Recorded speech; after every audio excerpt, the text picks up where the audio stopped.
Welcome back to the farm.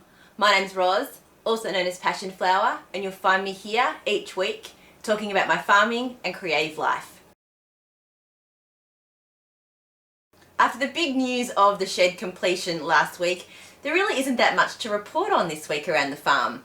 We did move some storage units and some farm machinery into the shed, but really apart from that, there was no more work done on it because we are following up now with tradies to do both the water and the power. What we did do was decide where the fence is going to go and the new gate access into that paddock. And after doing that, we were then able to start planting some trees, which will provide some shelter near the water tank and also some shade into the paddock for the cows. Those that have been watching for a while may recall quite an early episode where I talked about things I didn't expect on the farm, and some of that was around noise. Wade's being extremely noisy this morning. He's very active. That's not the noise I'm talking about though. One of those noises was the air guns from the vineyard across the road, and I thought maybe this year we weren't going to get it quite so bad. They had pulled out a lot of the vines during winter that were directly across the road from us, and so there are only brand new plants in there that probably won't fruit this year, and the rest on the hill that I can see are actually covered by netting. But there is a really loud air gun that starts at 7:30 in the morning right by the road. And not only is it loud, but it also is in the perfect spot for a huge echo as well. It's funny the difference a year makes though. This time last year, Wade was extremely flighty by the sound of the air guns and he would hide inside. Now he just gives a bit of a look up and then just goes back to being himself again. Me, on the other hand, I still jump every single time I hear it. I've been quite productive crafting wise this week. I have started to join my squares and I do think that I've found the way that I'm going to do it, and I'm really pleased with how it's coming out. This is how it's looking. I've done one whole strip so far, and then I've got these bits that look like bunting hanging off the next row. See if I can get it nice and close. You can see the cream in between each of the squares. I found a tutorial on YouTube. It's by Hooked by Robin, and it's called the Crochet Tight Continuous Join As You Go method. I will put a link to her video in the description box below because for me it's been amazing. She really goes through it step by step and explains how to do each of the different parts. There's a few different stages so that you get it correct.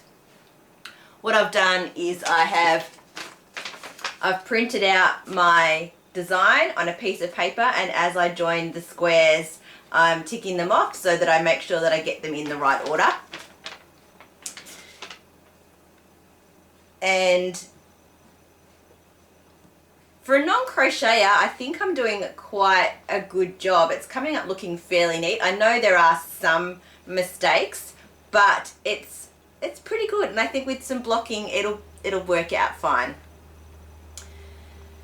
In her method, she has you doing a double crochet, and I'm actually just doing a single crochet for a couple of reasons. I was not sure how far my yarn would go, and I don't have access to buying any more of this wool because it was from the mill and I bought it quite a while ago, so I don't even really know what colour or type or anything it wasn't labelled.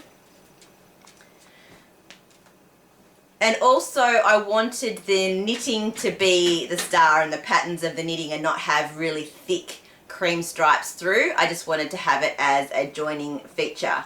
And I think it's working out quite well. I might end up doing a thicker border around the outside once I'm done, but that will depend on how it looks and also how much yarn I have left. It's complicated to explain, and I won't be doing a tutorial on it because Robin's version is much better than I'm sure I could do, as I'm not a crocheter. My crocheting is very awkward looking.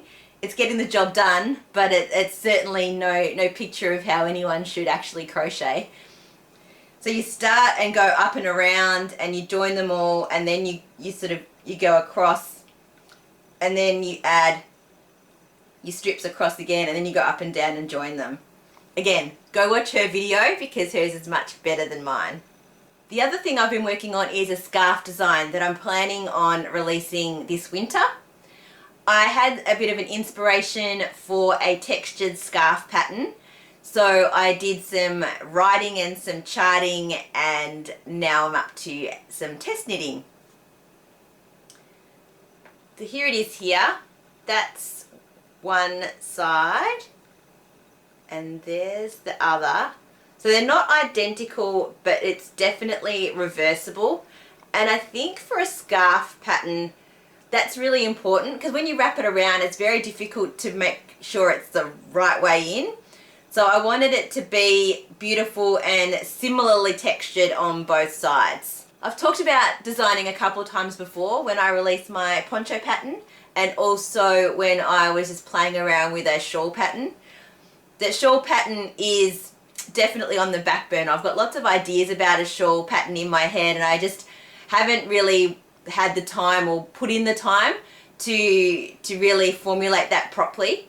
But this sort of just came to me quite quickly, and I was able to, by doing a chart, I was able to stack the stitches on top of each other and really see how it was going to come out. So I'm really pleased with how it's going. This is in my Harvest DK yarn, and this is the Winter Sunrise colour. And I think it's looking really pretty, and I'm really pleased. Well, that's it for another week. Thanks for spending some time with me. If you're enjoying these videos, please give me a thumbs up and subscribe to my channel. And I look forward to seeing you next week on the farm. Bye.